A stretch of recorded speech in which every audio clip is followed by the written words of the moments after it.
퇴근 후 집으로 돌아가고 있었는데 뒤에서 누군가 저를 불렀습니다. 현우 엄마. 현우라는 이름에 놀라서 뒤를 돌아봤는데요. 남편이 서 있었어요. 당신 여긴 웬일이야? 당신 일 다니더라? 나도 이제 먹고 살아야 하는데 일해야지. 여기서 이럴 게 아니라 우리 어디 들어가서 얘기 좀 하자. 내가 왜? 난 당신하고 할 말 없는데. 나 집에 들어갔다가 바로 운동 가야 해서 바쁘니까 할 말 있으면 간단하게 말하고 가. 야, 오랜만에 본 남편한테 너무하는 거 아니냐? 남편은 누가 남편이야? 당신이랑 나 이혼한 사이인 거 잊었어? 어디 와서 말도 안 되는 소리를 하고 있어. 야, 누가 뭐래도 난 현우 아빠인데 이러면 안 되는 거 아니냐? 아니, 뭔 말도 안 되는 소리 하고 있어. 그때 네가 그 여자랑 절대 못 헤어진다고 해서 네가 원하는 대로 이혼해줬잖아. 근데 뭐가 불만이야? 제가 전 남편을 있는 대로 노려봤어요. 아니지. 난 그때 당신하고 이혼하고 싶다고 말한 적 없어. 근데 당신이 소송해서 이 모양이 된 거잖아. 그게 왜 내 잘못이야? 난 진짜 이혼할 생각이 없었단 말이야. 넌 지금도 참 뻔뻔하구나. 누가 보면 내가 바람 피워서 이혼한 줄 알겠다. 시끄럽고 나 지금 바쁘니까 그만 가봐. 난 더 이상 너랑 할 말 없어. 제가 다시 한번 단호하게 말을 했어요. 저기 윤미야. 아니 현우 엄마. 그동안 내가 잘못했어. 그러니까 우리 다시 시작하자. 나 그 여자랑도 진짜 헤어졌어. 네가 그 여자랑 헤어지던지 말던지 난 관심도 없으니까 다시는 찾아오지 마. 네 얼굴 보기만 해도 종일 재수가 없으니까. 그러지 말고 다시 한 번만 생각 좀 해줘라. 전 남편이 제게 매달렸지만 제가 휴대전화를 꺼내들었어요. 지금 당장 안 꺼지면 경찰서에 신고할 테니까 그런 줄 알아? 너 아주 독종 중에 독종이구나.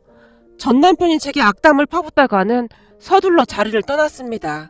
그런 전 남편의 모습을 보며 치밀어 오르는 화를 간신히 억눌러야만 했어요. 전 남편은 두 번 다시 보고 싶지 않은 그런 인간이었거든요. 전 남편과 저는 회사 상사 소개로 만나게 되었습니다. 평소 저를 좋게 보았던 회사 부장님께서 제게 친구 아들과 만나보라고 부탁 아닌 부탁을 하셨거든요. 그동안 부장님이 워낙 많이 도와주셨기에 저도 예의상 몇 번 만나봐야겠다는 생각으로 처음에는 별 생각 없이 소개팅 자리에 나갔습니다. 그리고 부장님이 워낙 좋은 분이셨기에 그런 부장님이 소개해주는 사람이라면 괜찮지 않을까 하는 생각도 들었고요. 내 친구가 큰 회사까진 아니지만 그래도 사업을 하고 있어서 조건도 나쁘지 않아. 근데 아들이 좀 우유부단해서 정대리 같은 며느리감을 원하더란 말이지. 아무리 봐도 딱인 것 같아. 거기다 나중에 회사에 도움이 될 만한 며느리면 더 좋겠다고 하더라고. 부장님이 신나서 말씀을 하셨는데요. 지금 생각해보면 그때 그 말에 많은 의미를 담고 있었는데 왜 몰랐을까 하는 생각마저 드네요. 지금 후회해봤자 뭐 하겠습니까? 어찌되었든 제가 선택한 거였으니까요. 그렇게 소개팅으로 전 남편을 만났습니다. 우선 전 남편은 얼굴이 굉장히 잘생긴 편이었어요. 거기다 언변도 굉장히 좋은 편이었고요. 하지만 저는 말만 번지름하게 하는 사람을 그다지 좋아하지 않았기에 처음 만나고 난 뒤 정중하게 거절을 하고 그 자리를 나왔습니다. 하지만 전 남편은 그 뒤에도 한동안 제게 연락을 해왔어요. 아니죠. 일주일에 몇 번씩 회사로 꽃도 보내고 제 마음에 들기 위해 참 많은 노력을 했어요. 그런 전 남편을 보며 주변에서 감탄을 할 정도였으니까요. 정대리, 진짜 부럽다. 결혼할 때는 내가 좋아하는 사람보다 나를 좋아해주는 사람이랑 하는 게 제일 좋은 거야. 거기다 그 남자 집이 그렇게 부자라며? 나 같았으면 한번 잘 만나보겠다. 완전 순정파구만. 그래 맞아. 나 같았으면 얼른 받아준다. 얼굴도 잘생겼다며? 뭐 하나 나무랄 게 없네. 사실 우리 같은 흑수저들은 회사 평생 다녀봐야 절대 부자 못 된다니까. 이게 현실이야. 그러니까 너무 그렇게 딱 잘라서 거절하지 말고 한번 잘 만나봐. 사실 정대리 얼굴 정도나 되니까 저렇게 따라다니는 거야. 정대리 잘 생각해. 더 나이 들면 그렇게 능력 있는 남자가 따라다니지도 않더라. 내가 아는 노천이 언니 보니까 어디서 쭈그렁 밤탱이들만 들러붙더라고. 암튼 부럽다. 난 언제 저런 남자한테 대시받아 보냐? 같은 부서 선배가 한숨을 내쉬었어요. 그렇게 주변에서 자꾸만 제 등을 떠밀기 시작했는데요. 친한 친구들조차도 야, 대박인데?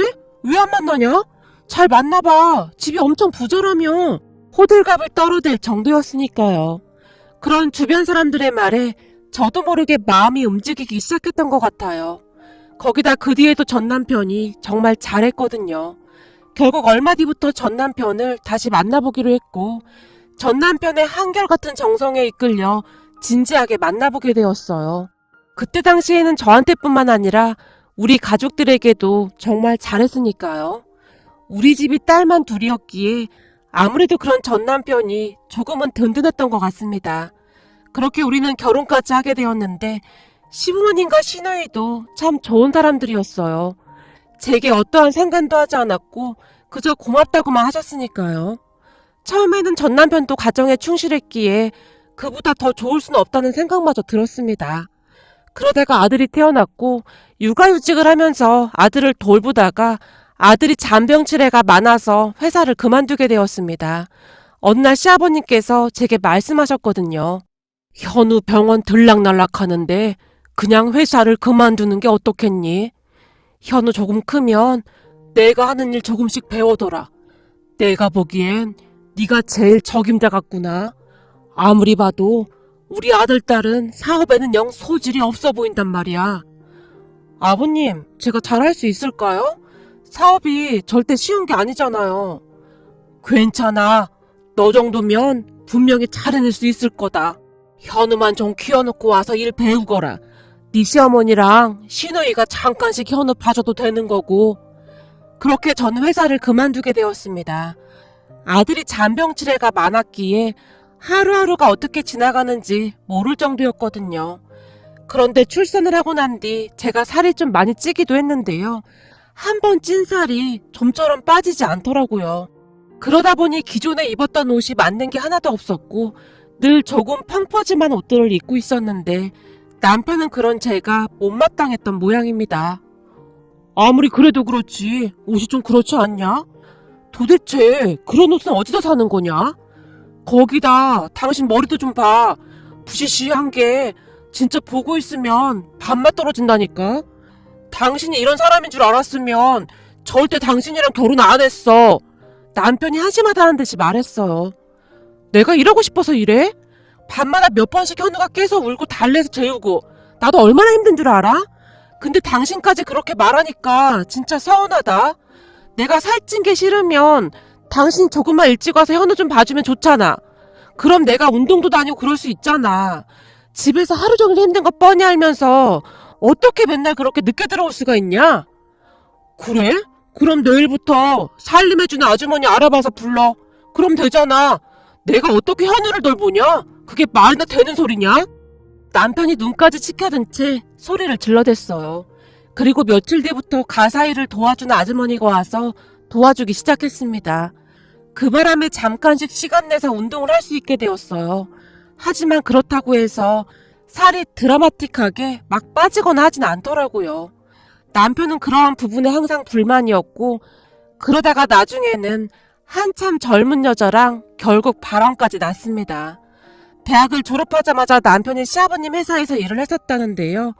적성에 맞지 않는다며 나자빠진 채 한동안 먹고 놀기만 했었다고 합니다. 시아버님께서는 그런 남편을 백수로만 지내게 할 수 없어 작은 카페를 하나 차려줬다고 했어요. 그런데 그 카페에 아르바이트를 하러 온 여자랑 바람이 난 겁니다. 꼬리가 길면 밟힌다고 얼마 뒤 그 둘의 만행이 밝혀지게 되었습니다. 참 기가 막히게도 시어머님께서 남편 카페에 갔었는데 둘이 뭔가 낌새가 이상했던 모양이었어요.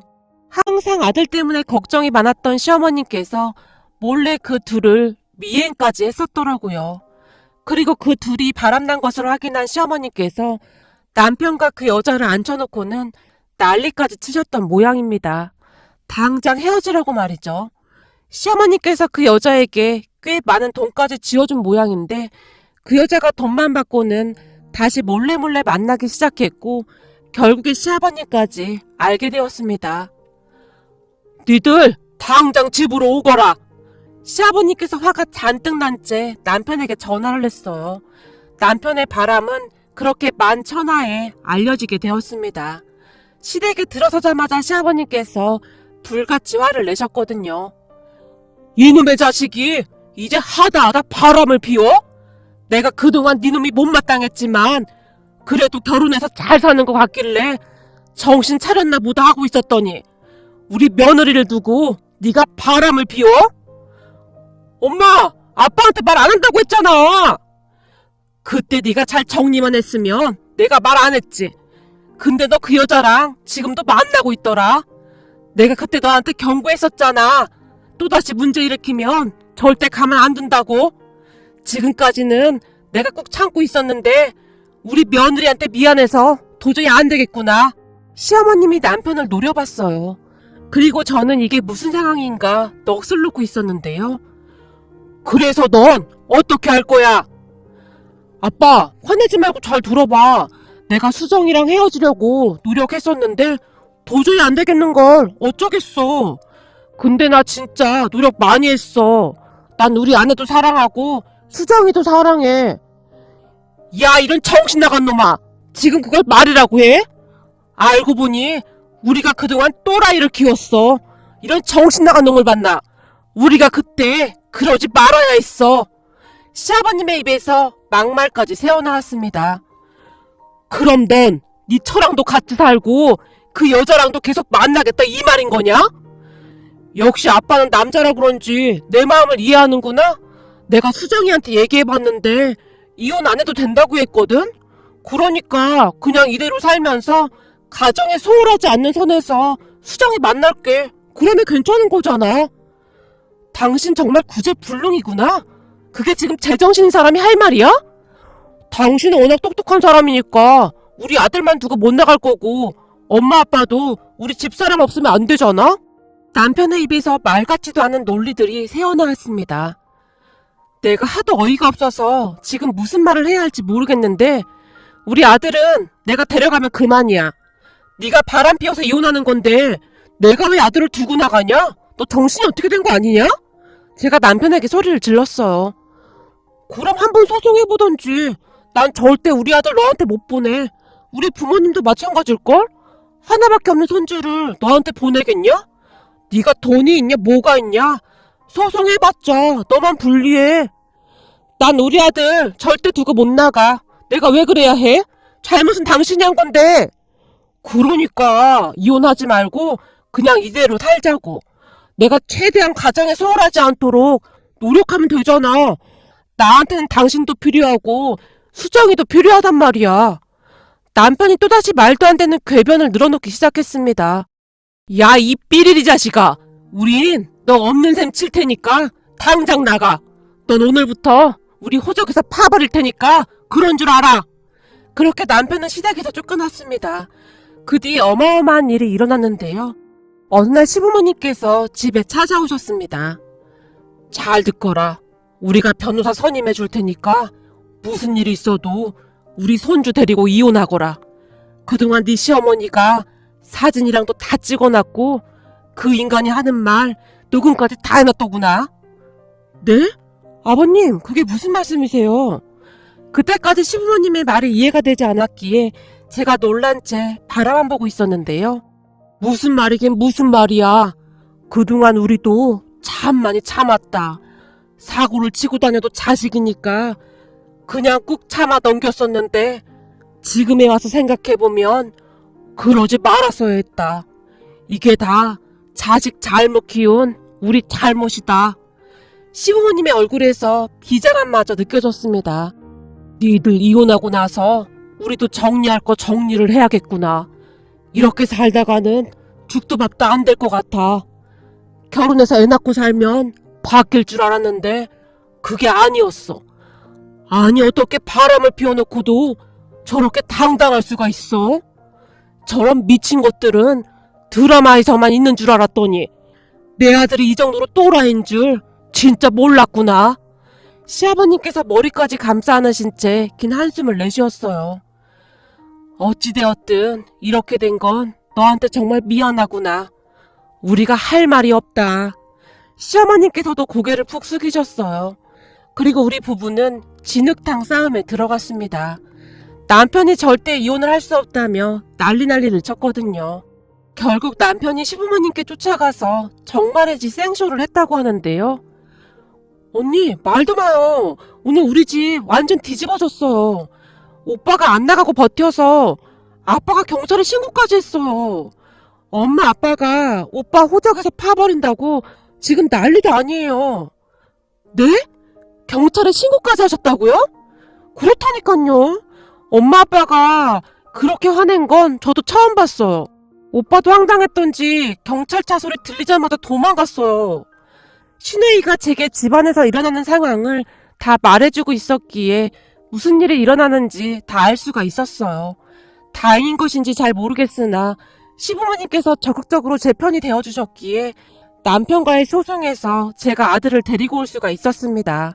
하지만 앞으로 일어날 일에 비해 그동안의 일들은 아무것도 아니었는데요. 전 남편과 이혼하자마자 시부모님이 제게 다시 찾아오셨거든요. 이제부터 우리 회사에 와서 일 배우고 오라. 네? 아버님, 그이랑 저 이혼했잖아요. 근데 그게 무슨 말씀이세요? 니들 이혼하는 순간 기범이는 우리 자식이라고 생각하지 않기로 했다. 지금까지 사고치고 다닌 것만 해도 어마어마한데 그동안 꾹 참고 살았던 거야. 근데 이제는 하다 처자식 놓고 바람까지 피워놓고 저렇게 당당한 거 보면서 저건 사람이 아니라는 생각을 하게 됐다. 부모가 자식을 포기하면 안 되는 건데 말이다. 이렇게 계속 두면 기범이 그놈이 우리 집 다 말아먹을 게 분명해. 난 우리 집 가장이다. 내 가족들은 내가 지켜야 하지 않겠냐? 그리고 비록 이혼했지만 넌 우리 가족이야. 우리 손주랑 너도 내가 지켜낼 거야. 아버님, 아무리 그래도 이혼한 며느리가 아버님 회사 들어가서 일 배운다고 하면 이건 누가 봐도 말도 안 되는 일이에요. 저도 별로 내키지 않습니다. 내키지 않긴 뭐가 내키지 않아. 앞으로 네가 우리 딸 하면 되는 거 아니겠니? 혹시 기범이 때문에 그런 거라면 걱정하지 말거라. 기범이는 곧 우리 호적에서 파버릴 거니까. 네? 호적에서 판다고요? 아무리 그래도 자식을 어떻게 호적에서 파요? 그게 가능한 거예요? 놀란 제가 시부모님을 둘러보았습니다. 그런데 그 순간 시어머니께서 놀라운 말을 하기 시작하셨어요. 사실은 네 남편 우리가 낳은 자식이 아니야. 네? 그게 무슨 말씀이세요? 그렇게 시어머님께서 그동안의 일을 설명하기 시작했습니다. 장남이었던 시부모님은 결혼하고 계속해서 아이가 생기지 않았다고 합니다. 하지만 언젠가는 생기겠지 하는 마음으로 계속 기다렸다고 하는데요. 시간만 흘러갈 뿐 아무리 기다려도 아이 소식은 없었다고 합니다. 그러던 어느 날 시할머님께서 시부모님과 작은아버님 부부를 같이 불렀다고 하네요. 니들이 장남인데 애가 안 생기니 걱정이 아주 태산이야. 그래서 말인데 니들 서운하게 생각하지 말고 잘 들어보거라. 작은애 니들은 지금 자식이 넷이나 되지 않니? 근데 형편이 어려워서 힘들어하고 있고 우리 생각에는 큰애가 한 명 데려가서 키우는 게 어떨까 싶다. 막 그렇게 하라고 강요하는 건 아니야. 모든 선택은 니들이 하면 되는 거야. 근데 작은애 형편이 워낙 안 좋으니까 그게 좋지 않을까 싶다만. 시할머니께서 가족들에게 간곡하게 말씀하셨다는데요. 전 그렇게 할래요. 형님네라면 우리보다 더 잘 키울 수 있을 거예요. 형님네만 원한다면 우리 아들 형님이 잘 좀 키워주세요. 작은 어머님께서 단숨에 말씀하셨다네요. 그런 작은 어머님을 보며 시어머님이 놀란 채 물었다는데요. 동서 진짜 괜찮겠어? 아무리 그래도 동서가 낳은 자식인데 그럴 수 있겠어? 우린 괜찮으니까 그렇게 급하게 대답하지 않아도 돼. 아니에요 형님. 형님도 한번 보세요. 아빠란 인간은 허구한 날 술만 퍼먹고 다니고 제가 벌어서 먹고 살잖아요. 자식들이 뭘 배우면서 자라겠어요. 차라리 형님이나 아주버님 같은 바른 분들 밑에서 곱게 잘 자라는 게 낫습니다. 내 배 아파 낳은 자식이 어찌 귀하지 않겠습니까? 귀하기 때문에 형님한테 더 보내려고 하는 겁니다. 어머님도 그래서 물어보신 거잖아요. 형님이 잘 키워주세요. 저는 형님만 믿을게요. 능력도 없는 부모 만나서 고생하는 우리 아들 잘 좀 부탁드려요. 작은 어머님께서 시어머님의 손까지 붙들고 눈물까지 뚝뚝 흘렸다고 합니다. 그렇게 전 남편이 큰아버지 부부였던 지금의 시부모님께 입양되었답니다. 하지만 그 사실을 아는 사람은 많지 않았다고 하는데요. 워낙 어렸을 때 입양을 했었기에 다들 잘 모르고 있었다고 합니다. 거기다 작은아버님 부부조차도 입을 굳게 닫은 채 절대로 어떠한 말도 하지 않았다고 하니까요. 평생을 술로 보낸 작은아버님조차도 그 일만은 절대 언급조차 하지 않았다고 합니다. 그랬으니 남편은 입양되었다는 사실조차 모르고 있었다고 하네요. 그런데 남편을 입양하고 그렇게 생기지 않던 시누이가 태어났기에 시부모님은 남편을 정말 예뻐했다고 했어요. 시누이가 태어난 것이 모두 남편 덕분이라고 생각할 정도였다고 했으니까요. 그런데 성장하면서 계속 엇나가기 시작했다는데 남편의 잘생긴 얼굴이 항상 문제였다고 합니다. 대학 때부터 여자 문제로 끊임없이 속을 썩였다고 하니까요. 계절마다 여자친구가 바뀌었고 어느 날은 대학 3학년 때인가 한 여대생이 문 앞에서 울고불고 난리도 아니었다고 하는데 그런 일이 한두 번이 아니었다고 합니다. 물론 그보다 더 엄청난 일도 많았다고 하는데 차마 이곳에 다 작성할 수가 없을 정도랍니다. 거기다 남편은 여자 문제뿐만 아니라 금전적인 사고도 참 많이 치고 다녔다고 했어요. 그랬으니 시아버님께서는 아주 오래전부터 남편에게 사업을 물려주지 않겠다고 다짐까지 했을 정도였어요. 그러던 어느 날 남편이 저와 결혼을 하겠다고 소개를 시켰다고 합니다. 저를 본 시부모님의 걱정도 한결 나아졌다는데요. 시아버님은 아들이 아닌 제게 사업을 물려줄 생각을 이미 오래전부터 하고 계셨다고 했습니다. 우리 손주를 위해서도 그게 최선인 것 같다. 우리가 얼마 전에 동생 부부를 만나고 왔는데 동생 부부도 아들이 그리 사고만 치고 다니는 거 다 알기에 알았다고 하더구나. 그놈 하나 때문에 멀쩡한 가족들이 다 나자빠질 수는 없는 노릇 아니겠냐? 그리고 그동안 우리도 할 만큼 했다. 지금껏 갖다 쓴 돈만 해도 어마어마해. 그러니까 우리가 하자는 대로 하자꾸나. 와서 일 배우거라. 그렇게 시부모님은 변호사를 통해 파양 절차를 진행하기 시작했어요. 지금까지 남편의 만행들을 증거로 법원에 제출했다고 했으니까요. 그리고 저는 시부모님 회사에서 현재 업무를 배우고 있습니다. 아마도 시부모님께서는 당신의 손주만은 지키고 싶어서 그러지 않았을까 싶습니다. 물론 굳이 파양을 하지 않아도 재산을 증여할 때 남편에게는 한 푼도 줄 생각이 없다고 했지만 호적상 아들로 있게 되면 나중에 남편이 유류분 반환 청구 소송을 할 수가 있다면서 파양 절차를 진행하게 되었다고 했습니다. 그 사실은 남편이 방방 뛰고 시댁에 찾아오고 난리가 났었지만 시부모님께서는 독하리만큼 남편을 쫓아냈습니다. 사람 고쳐 쓰는 거 아니라고 했다. 우리가 그동안 너한테 그렇게나 기회를 줬었는데 정신 못 차린 건 네 놈이야. 내가 들어보니 그 여자 임신까지 했다며? 그 여자가 너 같은 놈한테 왜 달라붙어 있는지 잘 생각해봐 이놈아. 네가 돈이 없어도 그 여자가 네 곁에 있을 것 같아? 시아버님께서 남편을 가차없이 내쫓아버렸습니다. 그 뒤 남편의 인생은 나락으로 떨어지기 시작했습니다. 그래도 카페를 운영하고 있었으니 한동안은 그냥저냥 먹고 살만 했던 것 같은데요. 그 성격의 카페 운영을 제대로 할 리가 만무했겠죠. 카페를 아르바이트한테 맡기고 그 여자와 룰루랄라 놀러다니기 바빴던 모양입니다. 그 여자 임신기념으로 하와이로 여행을 간다 뭐한다 아주 난리가 났었더라고요.